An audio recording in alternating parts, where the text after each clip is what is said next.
नमस्कार बच्चों, हम शब्दों के वर्गीकरण के बारे में डिस्कस कर रहे हैं। तो शब्दों के वर्गीकरण में स्रोत उत्पत्ति के आधार के ऊपर वर्गीकरण कैसे है इसके बारे में हम जान चुके थे, और रचना के आधार के ऊपर शब्दों का वर्गीकरण भी जान चुके थे, और अर्थ के आधार पर भी उसका वर्गीकरण कैसे हुआ है इसके बारे में भी क्लास हो गया है। नेक्स्ट, व्याकरणिक प्रकार के आधार पर और प्रयोग के आधार पर, ये दो भी बहुत छोटे टॉपिक्स है, तो इसके बारे में जानकारी लेने की कोशिश करेंगे। तो नेक्स्ट वर्गीकरण जो है कि व्याकरणिक प्रकार के आधार पर।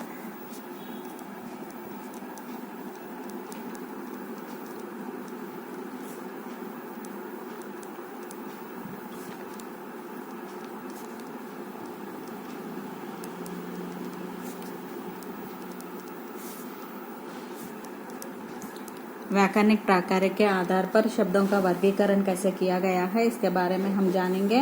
तो व्याकरण की दृष्टि से भाषा में प्रयोग किए जाने वाले शब्दों के दो शब्द है। तो व्याकरणिक प्रकार के आधार पर शब्दों का वर्गीकरण में दो शब्द के हिसाब से हुआ है। पहला जो है कि विकारी शब्द, ये आप सब जानते हैं इसके बारे में, पहले क्लासेस में भी हुआ है थोड़ा सा इसके बारे में। अविकारी शब्द, तो व्याकरण के आधार पर शब्दों का दो वर्गीकरण हुआ है। एक जो है कि विकारी शब्द और अविकारी शब्द। 9th क्लास में भी मैं समटाइम्स आपको ग्रामर बताते समय अविकारी शब्द क्या है, विकारी शब्द क्या है कहकर आपको थोड़ा बहुत बताई हूँ। विकारी शब्द किसे कहते हैं और अविकारी शब्द किसे कहते हैं। विकार माने क्या है? परिवर्तन। विकारी शब्द मीन्स हम उसकी देखेंगे परिभाषा क्या है कि विकार माने क्या है? परिवर्तन। परिवर्तन माने चेंज है, तो विकारी शब्द के लिए जो है कि विकार माने परिवर्तन है। तो जो शब्द वाक्य में प्रयोग किए जाने पर, तो थोड़े जो शब्द होते हैं हम वाक्य प्रयोग करते समय लिंग वचन काल कारक के कारण उसका रूप बदल लेता है, वही विकारी है, मीन्स चेंज हो जाना। तो उसकी परिभाषा देखिए।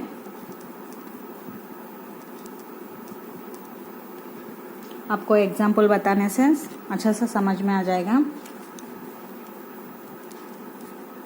जो शब्द वाक्य में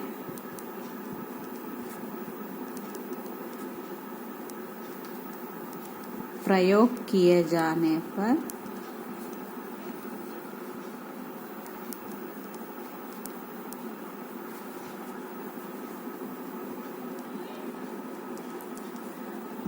लिंग वचन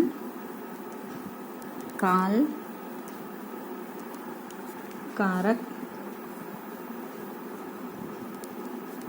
के कारण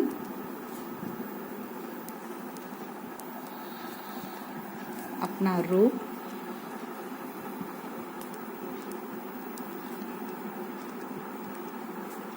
बदल लेते हैं, तो वे विकारी शब्द कहते हैं। मीन्स जो शब्द वाक्य में प्रयोग किए जाने पर लिंग वचन काल कारक के कारण अपना रूप बदल लेते हैं। तो ये 4 प्रकार के भेद है विकारी शब्द में। पहला जो है कि संज्ञा, सर्वनाम,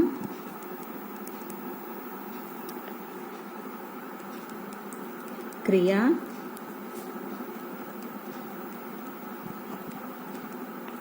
विशेषण। तो विकारी शब्द में 4 भेद है, संज्ञा, सर्वनाम, क्रिया और विशेषण। तो एग्जाम्पल देखिए।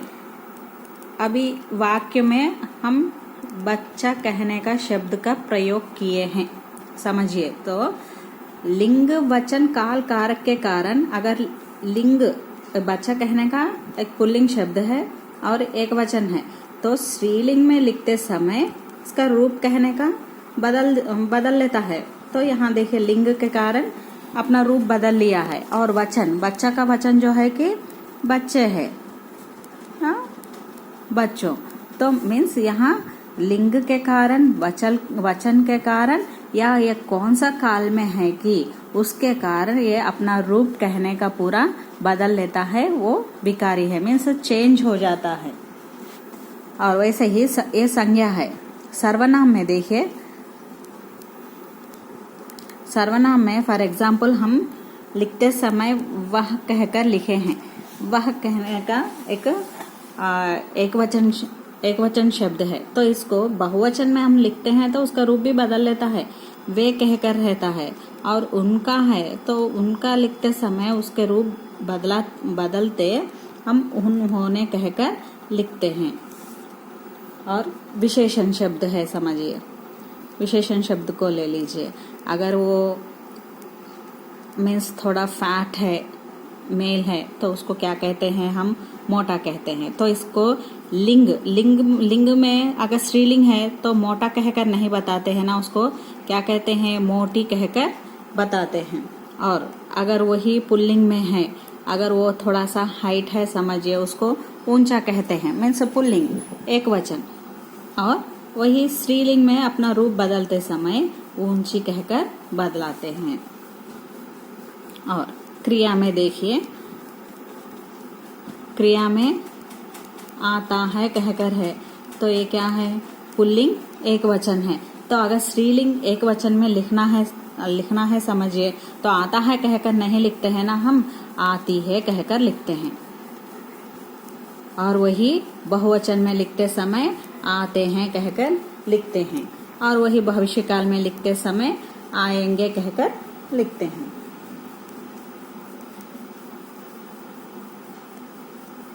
तो मीन्स ये थोड़े से उदाहरण है, ऐसे ही मीन्स ये कैसे बदल लेता है। लिंग वचन कारक के कारण जो शब्द अपने रूप को बदल लेते हैं उसको विकारी शब्द कहते हैं। नेक्स्ट वन, अविकारी शब्द। अविकारी शब्द के बारे में मैं आपको समास में बताते समय बताई हूँ। अविकारी शब्द को और एक शब्द भी कहते हैं, जो कि अव्यय को ही अविकारी शब्द कहते हैं। अविकारी माने आ प्लस विकारी। तो आ माने क्या है, नो, तो इंग्लिश में बताना है तो ना, नो, तो अगर वही हिंदी में बताना है तो ना कहकर। विकारी माने क्या है, परिवर्तन, तो बिना परिवर्तन के। तो यहाँ लिंग वचन काल कारक के कारण रूप बदल लेते हैं थोड़े शब्द। यहाँ लिंग वचन काल कारक के कारण अपना रूप कहने का नहीं बदल लेते हैं। तो परिभाषा देखिए, एक बार आप समास में भी चेक कर लीजिए, वहां पर अव्यय के बारे में मैं बताई हूँ, जिनमें कोई परिवर्तन नहीं होता।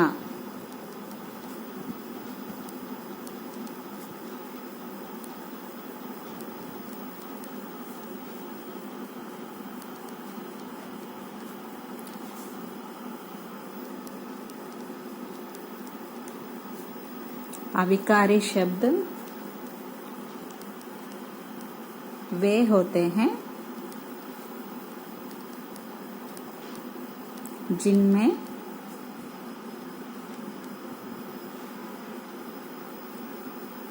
लिंग वचन काल कारक आदि के कारण कोई परिवर्तन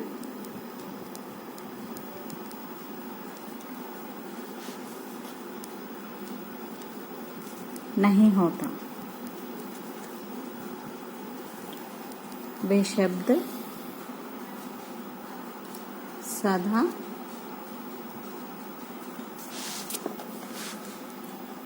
एक जैसे ही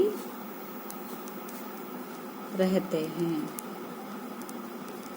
तो यहाँ अविकारी शब्द में परिवर्तन नहीं होता, तो लिंग वचन काल कारक के कारण उसका रूप कहने का नहीं बदल जाते हैं। वे शब्द सदा एक ही जैसे रहते हैं। उदाहरण देखिए, धीरे धीरे है,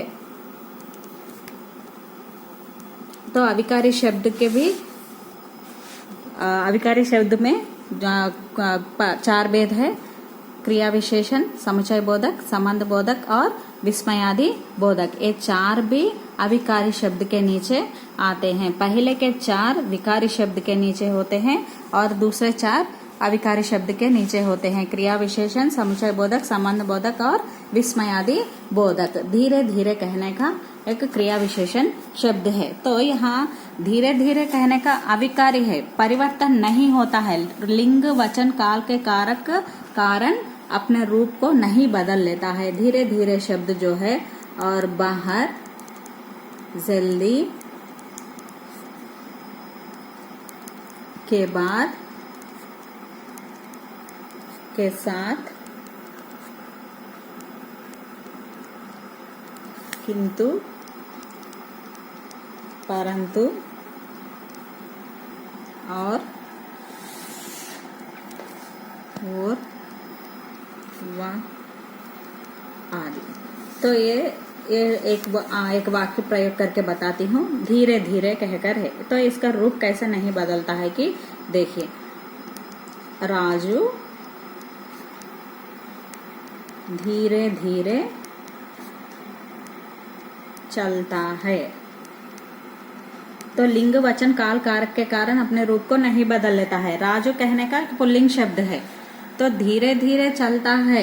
अगर यहाँ पर हम स्त्रीलिंग शब्द लगाए हैं, सीता कहकर है, समझिए सीता धीरे धीरे चलती है कहकर लिखते हैं, मगर ये लिंग के कारण ये धीरे धीरे कहने के शब्द में परिवर्तन कहने का नहीं हुआ है, तो इसे अविकारी शब्द कहते हैं। तो यहाँ कौन सा भी लिंग रहने दीजिए और यहाँ कौन सा भी वचन रहने दीजिए, कौन से काल में रहने दो, कौन सा कारक होने दो, ये शब्द सदा एक ही जैसे रहते हैं, परिवर्तन कहने के नहीं होते हैं। तो ऐसे ही बाहर है, तो बाहर माने हम बाहर खड़े होकर राजू बाहर खड़ा है कहकर बताए हैं, तो यही स्त्रीलिंग में सीता बाहर खड़ी है कहकर बताते हैं, मगर बाहर में चेंज कहने का नहीं होता। शाम को हम घर जल्दी लौटना है कहकर रहता है। तो कौन सा भी लिंग हो, कौन सा भी वचन हो, ये शब्द सदा एक ही जैसे होते हैं, मगर इसमें परिवर्तन कहने के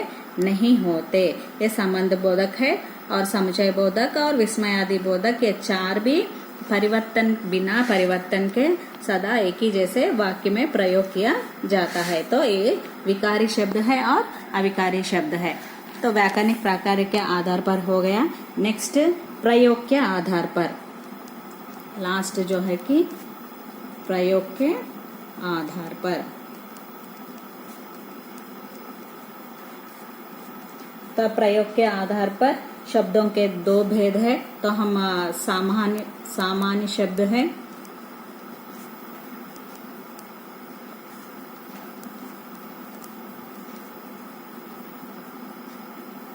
और तकनीकी शब्द।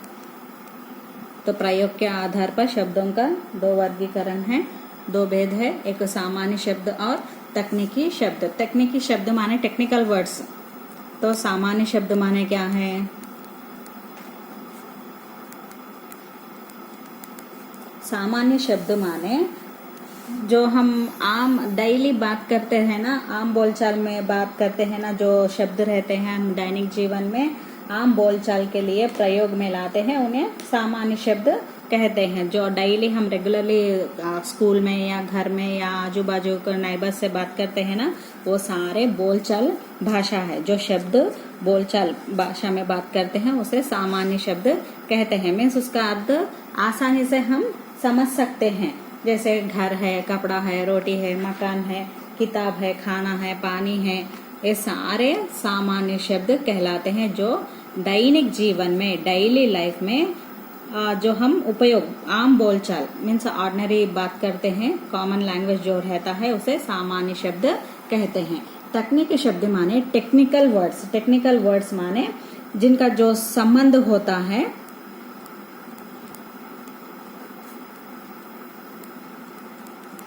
इनका संबंध किनसे होता है? इनका संबंध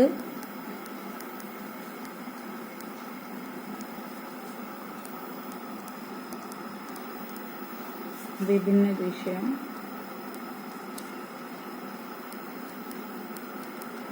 व्यवसायों, विज्ञान से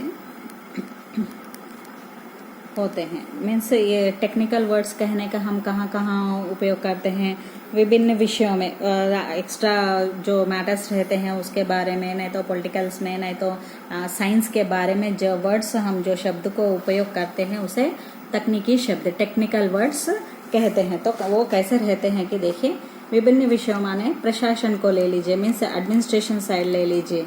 एडमिनिस्ट्रेशन साइड में अभी सेक्रेटरी है,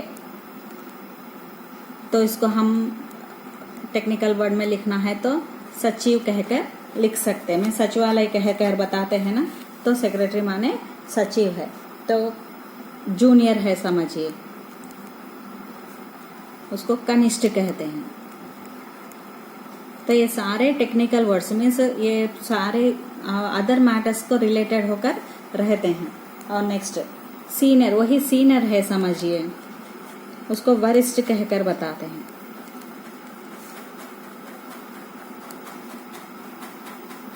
ऐसा ही डायरेक्टोरेट है, इसको हिंदी में निदेशालय कहकर बताते हैं। अगर यूनिट है तो आपको इंग्लिश में या कहीं बायोलॉजी में, फिजिक्स में यूनिट्स कहकर बताते हैं ना, तो उसको प्रभाग कहकर बताते हैं। आप अगर हिंदी न्यूज़ चैनल्स देखेंगे तो ये शब्दों का प्रयोग अच्छा सा आपको डिफरेंस कहने का दिखाई देता है। नेक्स्ट वही विज्ञान के क्षेत्र में ले लीजिए, शब्दों का प्रयोग कैसे करते हैं। अभी आप केमिकल्स कहकर बताते हैं ना, केमिकल्स को वही हिंदी में प्रयोग करते समय रसायन कहकर बताना है। और जो सेल कहकर बताते हैं ना, आपको बायोलॉजी उसमें इसमें आते हैं ना, फिजिक्स में या कहीं भी आते हैं ना, तो उसको कोशिका कहकर बताते हैं। और वही बायोलॉजी है, बायोलॉजी को जीव विज्ञान।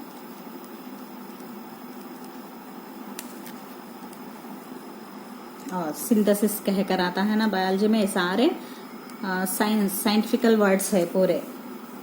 संश्लेषण,